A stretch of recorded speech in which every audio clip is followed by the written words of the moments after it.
Pimp and Mama West. I can't believe I'm even dropping this, man. To the trip. I miss you, baby. Straight up. I miss you, baby. I know I ain't the only one, but I miss you. I miss you, baby. Let's go. I miss you, baby. Independent on the mission, yeah, my hustle done risen. On the block, pushing music, I done made a decision. Riley B pulled up, and he copped that disc. I probably sold about 40, but that sale was mint. The next day, he came back, I'm like, what's up, Riley B? He said the disc went hard, you ever met Mama C? I'm like, nah, who is that? He said, Pimp C's mom. I explained your situation, she said, stop by tomorrow. I'm like, cool, kept pushing, yeah, I'm back on the grind. The following day, I stopped by, and she blew my mind. Described the role that she played with that UGK. I'm like, damn, all this knowledge right here in PA. She asked if I had management. I was like, what's that? She said, baby, I'll manage it. I'm like, what's next? So we sat in the kitchen, talked for hours and hours. Intelligent is how she spoke, and her words was power. Yeah, man, you know, if you ever sat in that kitchen and talked to Mama, she was the most intelligent, down-to-earth person, you know what I'm saying, you could ever meet, dog. Say, I miss you, baby. she could have had a big head if she wanted to, you know what I'm saying, because she's Southern royalty.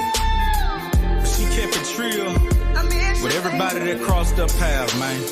I miss you, baby. Small shows, plenty road, me and Mama C rockin'. And the way we got along, I didn't see no stopping. Baked chicken and gumbo were specialties. That nigga German chocolate cake is how she titled it, G. We had a 4-year run, proud of Pimp coming home. By then the love in the bond, it was oh so strong. She was excited like a kid when they freed her baby. She had a glow on her face, man, that day was crazy. I was running errands, picking up, collecting gifts for C. Boys knew that I was down, so they sent it by me. I used to bring her to visit Pimp, but them days was over. My nigga at the Walls unit, just waiting to hold her. I met him back at the house on that Shreveport Street. It was me and Mama West and that damn Pimp C. My nigga dapped and bear hugged me, and it went like this. He said, thanks for all you did, and we bout to get rich. Yeah. Say, man, my life changed that day, man. You know what I'm saying? When I walked in that house, it's like the kitchen was glowing. Mama had a big smile on her face. She like, he in the game room. I walked in there, man, and seen my nigga. I knew life was finna be different. We started rocking, man. It was from that day on, it was a brand new journey. Niggas got in Pimp's ears saying that I was phony. Yeah, my niggas searched me over and all he found was real. Hell yeah, we used to argue, but that's the way of the trill. Private parties at the house, the host Chad Butler, only select few there. That's how you knew he had love for you. Plenty shows, traveling, cars, planes, and trains. I'm trying to live in my dream. Man, this shit was insane. Pimp started UGK Records, said I would go out third. I'm like, I don't give a shit as long as I get heard. Gave me the job over merch and it's opening act. Some days I play security or I grab them bags. Whatever was the task, I did that shit proud. I do that shit again and I say that shit loud. Everything was going great, Grammy noms and stars. Pimps got 2 Bentleys and I got 3 cars. We came up, man, you know what I'm saying? Just like my nigga said, man. We was on it, man. I'm talking about planes, trains, and automobiles. All the UGK posse, man. I still got love for y'all, man. Bun B, hold your head. You still my brother, man.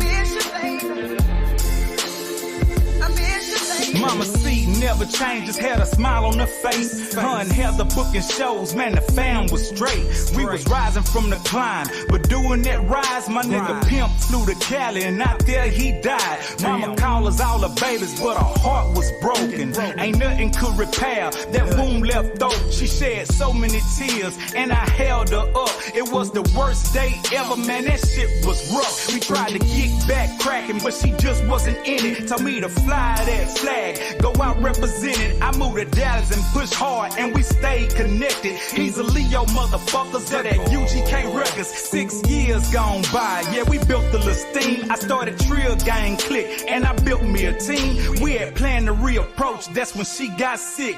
Told me give her 12 weeks and she be back in the mix. Damn, man. We didn't even make it to 12 weeks. You know what I'm saying? A few weeks passed. And Rhonda called me one Thursday saying, man, you need to get down here, man. Mama having trouble breathing and shit. I shot my team some instructions, and the next morning I hopped in the whip and I smashed the PA. By the time I got there, she was on the breathing machine, you know what I'm saying? I stayed down there about 3-4 days, and it just went downhill from there. I got a chance, you know what I'm saying, to talk to her and hold her hand, tell her how much I loved her and I appreciate her. Pops, keep your head up, man. My nigga Trey was there. Willie D. Nigga 2 Chainz came through.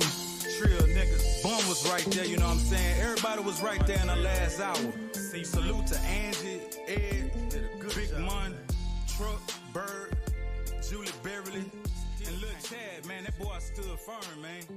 Ain't no way I could have handled that shit, man. No way. I know your daddy proud of you, man. And Lil Cora, I love you, boy. Lil Hees. Lil Trey, man. Still UGK Ruckers over here. Love you, mama.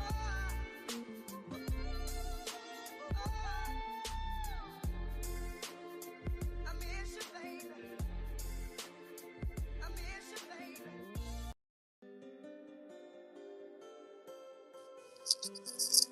Yeah, yo. What it is, gang? What a gang get? Gang. Nah, man. I'ma tap in, huh? I'ma tap in and take care of business regardless. Why did I pick this subject? Flanagan, what it is, man.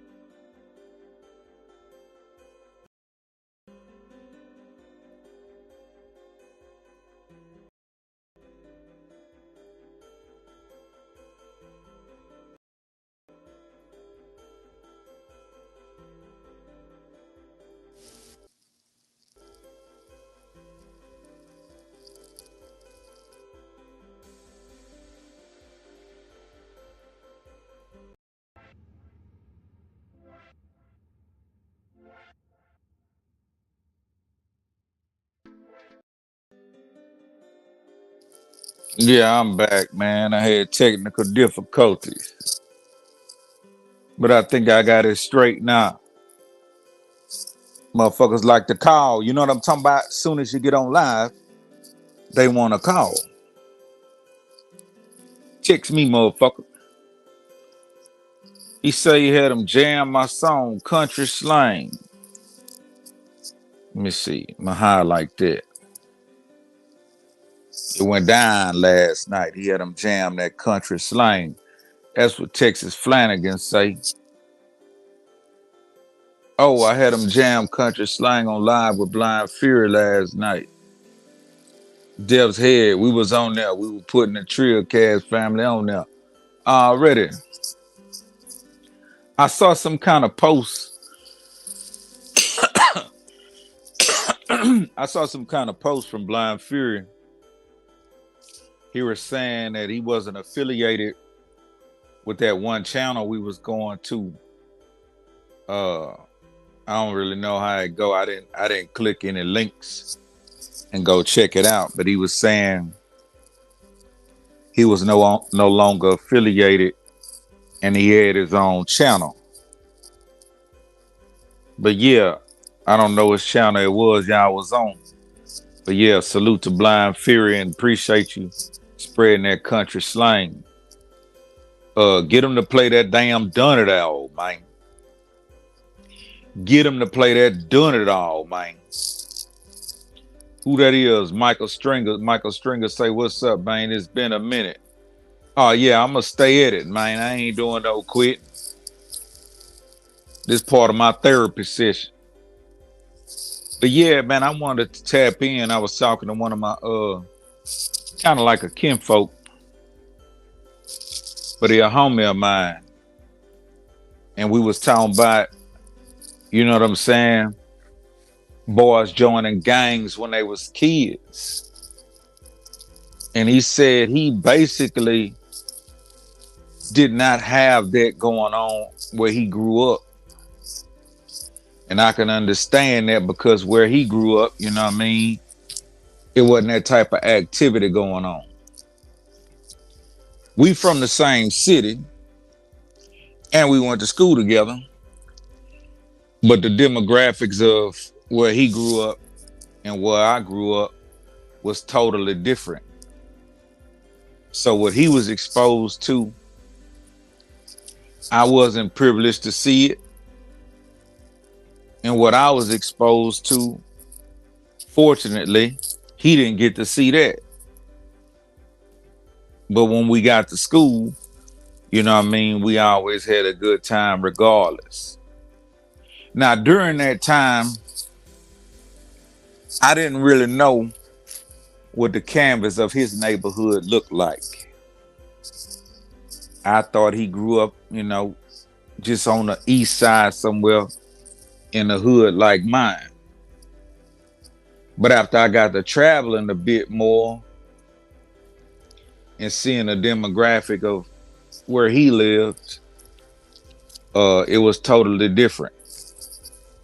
Mostly everybody who lived over there where he lived, back then, the houses was probably like, this was probably like the 80s, 90s. So the housing market was fairly cheap back then, but it would have been high for being back then. So you talking about back then, those houses was probably like 200, 250,000. Today, those houses would be worth about $500,000 to $600,000 to $700,000. You know what I mean? See, back in the day in Port Arthur, you can get a house for $30,000 all day long. You can get a house for $25,000 all day long in PA. I ain't saying it's gonna be no mansion, but it's gonna be a whole motherfucking me house. But shit done changed. So fortunately, where he lived, he didn't have a liquor store on every other block. He didn't have no beer store, you know what I'm saying? 2-3 blocks north, 2-3 blocks south, 2-3 blocks east or west. That's how you know you in the hood. When you can walk 2-3 blocks north, boom, there's a beer store, beer and wine, and cigarettes. You see what I'm saying? Or you can go east, west, north, or south, and you're going to be able to access beer and wine and cigarettes. And you're going to see a bum and a crackhead. If you don't know how to look at the canvas, if you see those elements, you might be in the hood. So when we talked about how we came up and we chopped it up about some of the stuff I was exposed to, some of the stuff he was exposed to, a lot of time when he say different boys' name, I might say I collided with that dude. He like, damn, nigga, you got into it with everybody. Like, how? It's how we came up, my nigga. It was the canvas of the community, how we came up. So we talked about the gang issue. So I say, you know what? Let me put down some game on why most kids would join a gang. And I'm going to come with 10 reasons why. You dig? I'm going to come with 10 reasons why. What's up with it, Muhammad? So bear with me and we're going to get started. I appreciate the conversation me and my partner had because it made me think to drop this type of game. So I'm going to come with number one, right? The number one reason a young adult, a young kid, teen, or whatever would join a gang would be because of fear. You know what I mean? Fear that the gang might get down on his ass and stump him out, victimize him, or even victimize his family. So basically, he may feel if he get down with the gang, he would take himself and his family off the menu. So that's a half-cocked type idea of can't beat them, join them. But once you join them, then you put yourself in a position where the threat is their opposing gang, their rivals. So you don't think of that part. You only think about the imminent threat from the gang that's near and dear to your community. So you can't beat them, so you join them. So fear would be number one. Number two, on my point of view and my list, know I'm talking about? What's up, Dev's head? Yeah, Flanagan, we in the building. So number two would be having a feeling of belonging. Know what I'm talking about? Might have a family that's then fell apart at the house and they feel alone. So they might want to feel like they belong to something. Somebody who may care, like a family structure. So having a sense of feeling that they belong to something would be my number two reason why a kid would join a gang.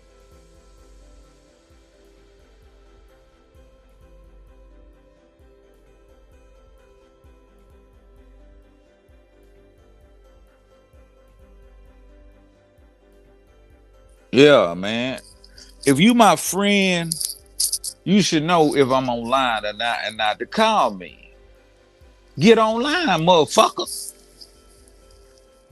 Fucking up my line. But yeah, so I'm gonna go and get on down there with number three. Y'all parting that technical difficulties. We done had 2 calls already by so-called motherfucking friends who should know if I'm on live or not. So number 3. Feeling powerful, man.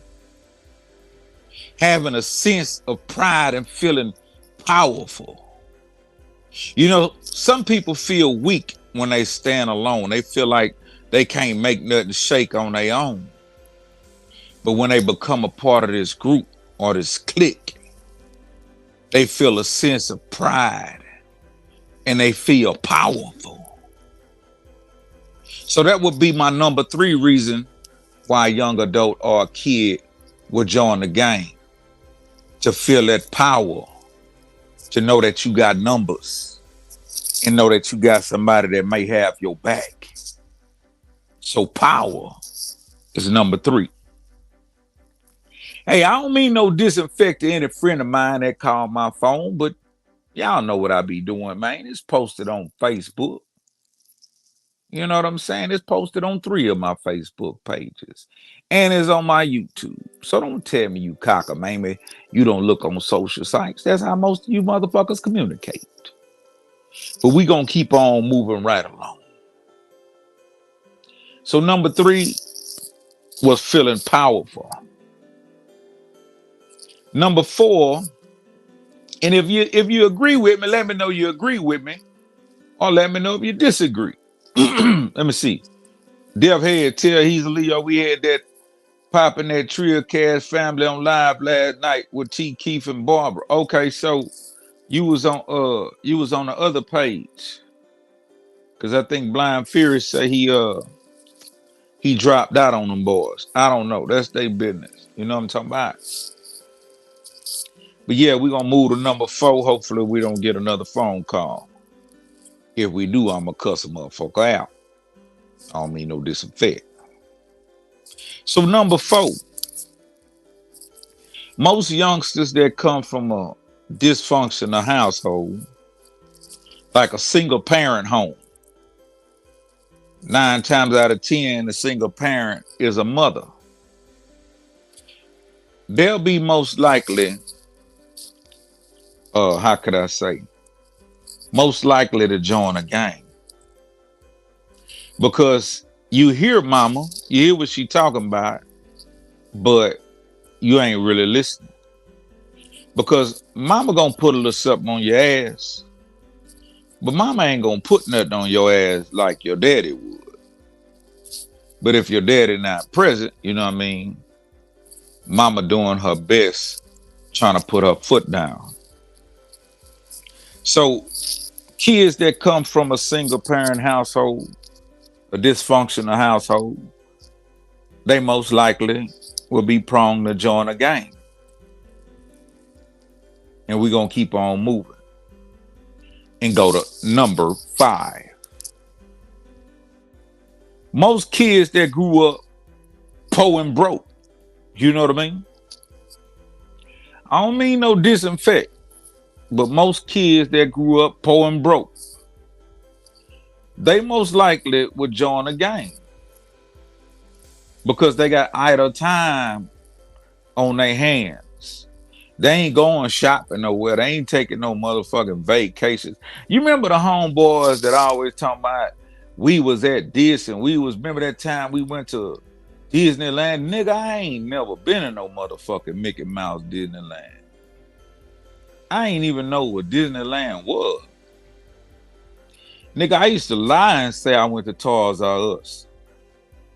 I used to see Toys R Us commercial come on. That motherfucker was big and beautiful. The aisles looked like they was a mile long. Toys everywhere. Knowing damn well we ain't had no money to be going no goddamn Toys R Us. I go to school the next day and lie like a motherfucker. I described the shit I seen in the commercial. And you know how niggas is.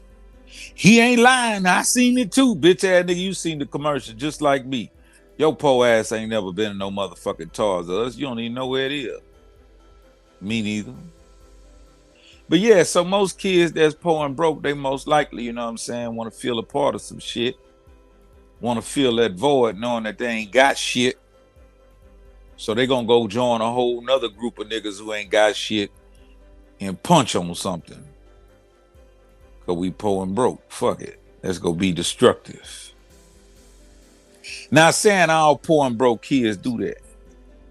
But those are the kids are most likely to join a gang. And that's number 5. Now, if you disagree, I understand. Put it in the chat. Let me know. Correct me if I'm wrong. I'm just giving you my point of view. I don't know. I might be cockamamie. But we're going to go to number 6. Number 6 would be kids that struggle academically, like me. You see, I can't even say no good words. Academia. Yeah. Kids that struggle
Can anybody hear me, man? I'm having some fucking technical difficulties.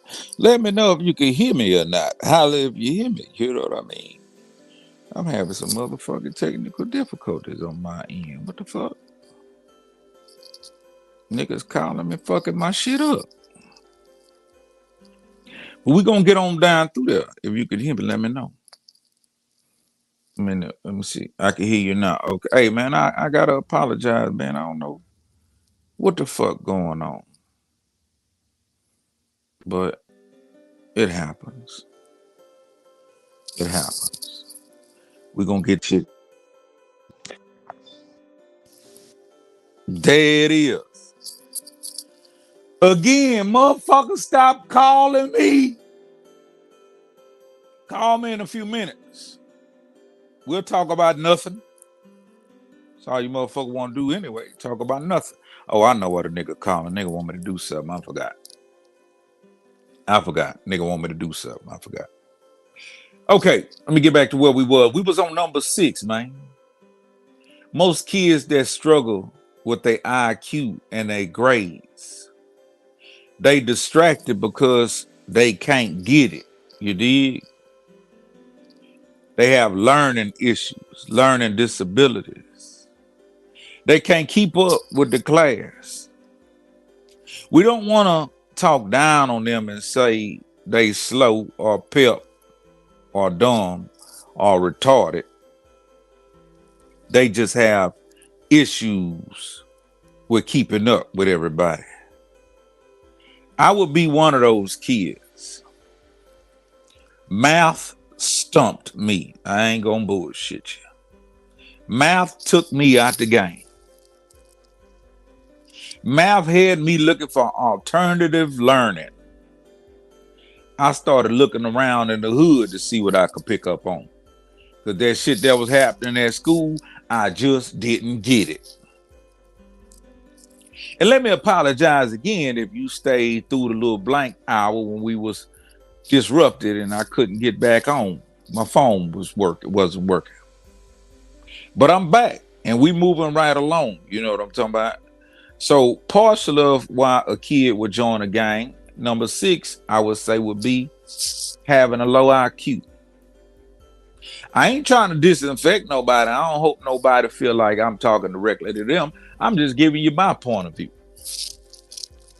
And we're going to hit on number 7. Number 7 would be maybe somebody in the family was already gang affiliated. You see what I'm saying? Maybe a big brother or a cousin. Or maybe they was born into the gang.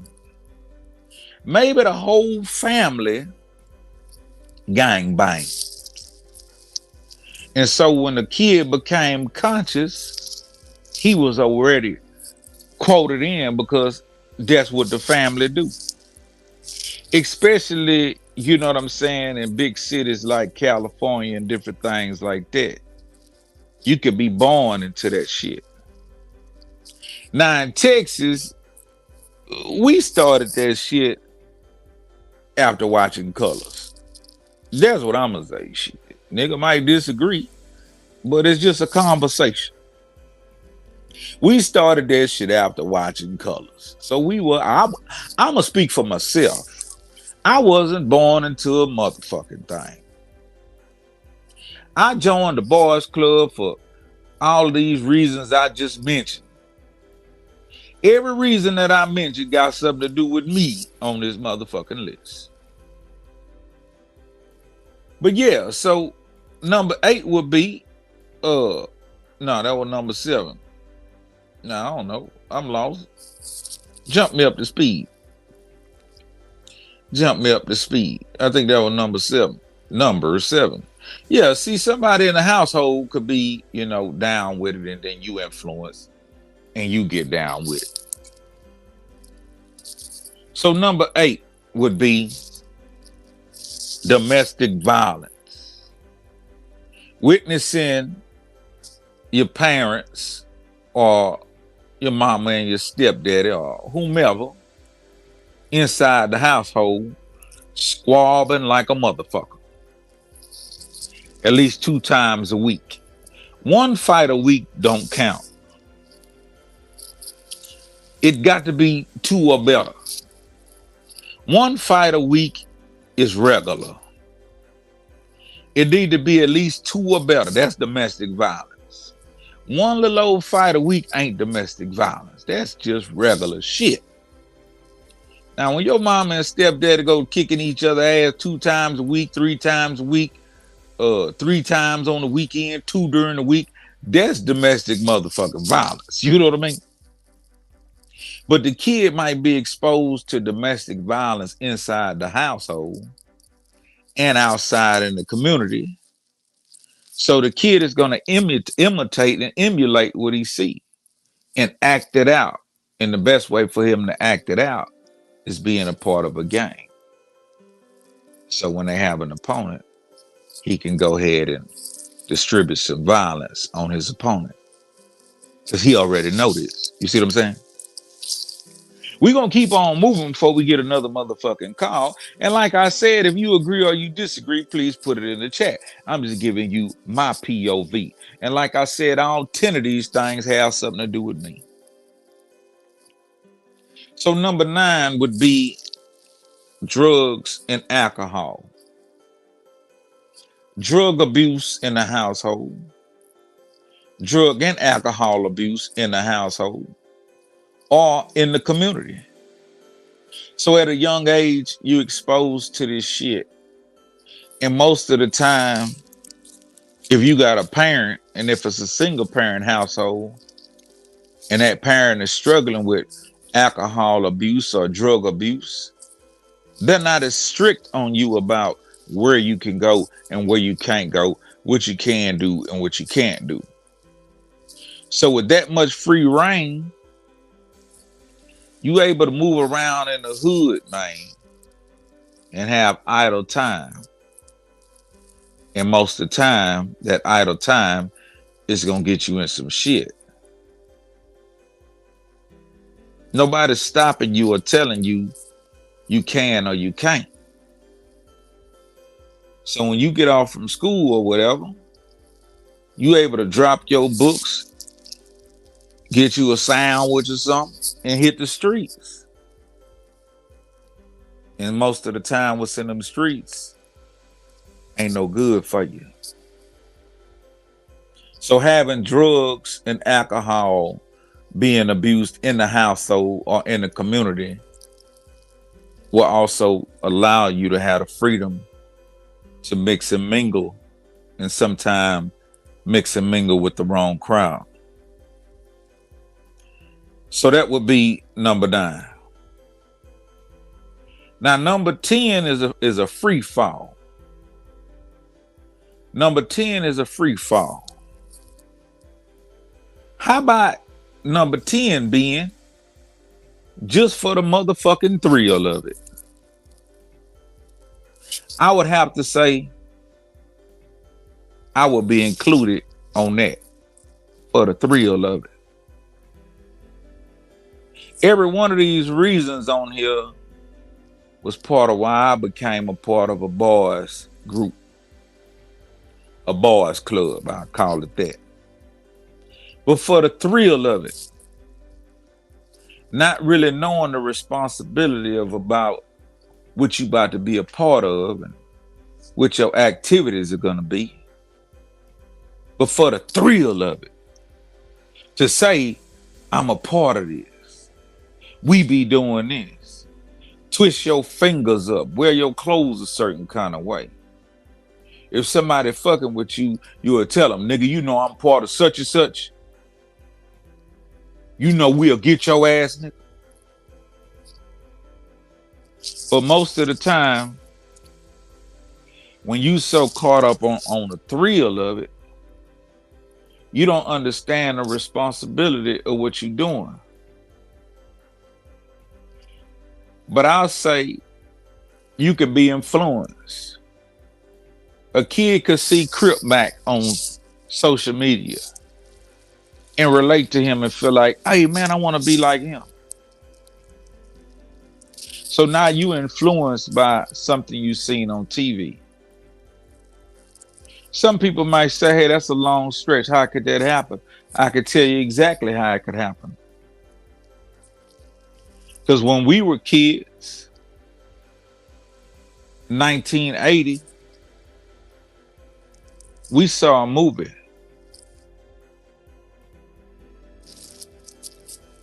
More motherfucking phone call. More motherfucking phone call. God damn it, man. I ain't get goddamn popular until I get on live. So in 1980, the late 80s, whenever it was, we saw a movie called Colors. Before it was the movie Colors, I remember the canvas of Port Arthur.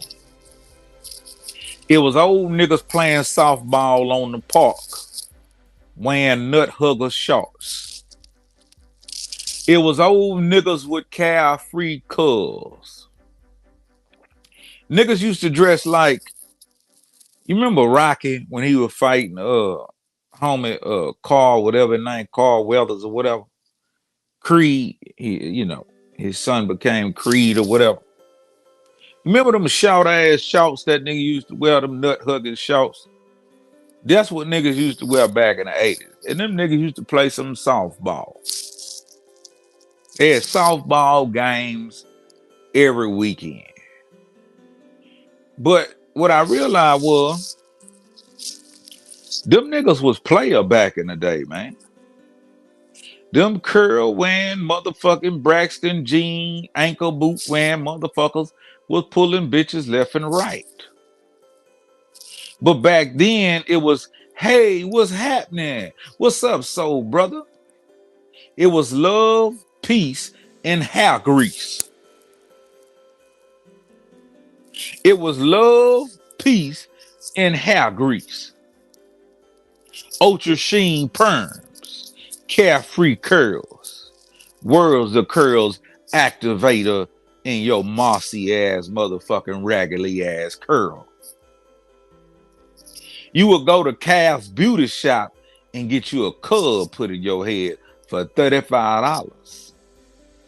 And ain't nobody picked at you and pointed at you and told you, oh, you ain't got a curl, or look at your clothes. It was love, my nigga. People used to go to the park and have picnics. You could pass by the park and all parks would be filled with kids running around, fucking off, drinking juice, whatever. Parents got checkerboard motherfucking sheets on the ground with baskets of sandwiches and whatever else. Ain't nobody was around there causing no motherfucking ruckus. But after that movie Colors dropped, now you had boys that hung with each other tough as titties, but most of the time it was boys that played sports. You know, it was little groups. You just make up a group, call yourself the sweatshirt posse. You dig? Cause y'all wear sweatshirts y'all got from Dollar General for $5. Hey, on Tuesday, wear your blue sweatshirt. I'm gonna wear mine. And we gonna be the sweatshirt posse. You dumb and stupid. Sound good. You a part of something. So you come to school on that day with your sweatshirt on, and now everybody looking and y'all, we the sweatshirt posse. Okay, cool. No big deal. Girls used to do it too. They call themselves this or that, this or that. But it wasn't until that motherfucking movie Colors touched down in my hood like it touched down.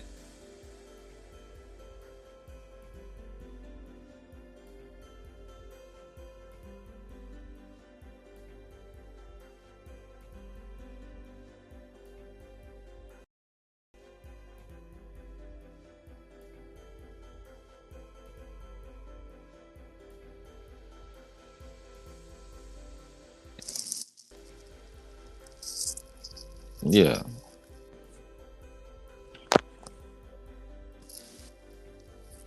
Yeah, man. Goddamn, boy.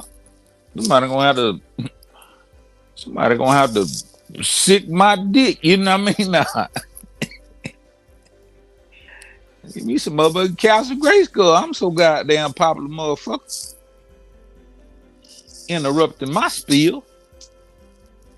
So all I'm saying is, before that movie, man, yeah, it was groups. Yeah, it was fist fights. This and that, this and that.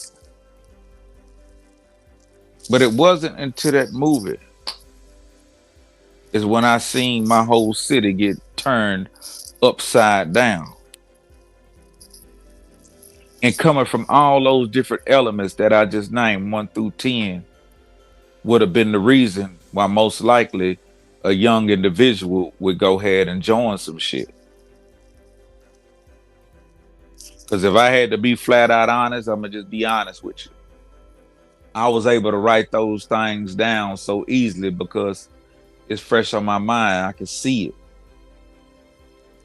Why I did what I did. Fear. Want to be a part of some shit. Domestic violence in a household. Single parent household. Poor and broke. Low IQ. Everything that I name, my nigga. It's my point of view. Because it was a part of me. And I know a lot of people experience this.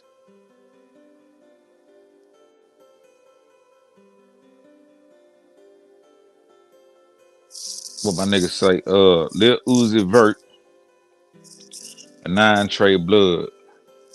All his listeners gonna rock red with matching purses screaming gang. Damn it, man. Damn it, man.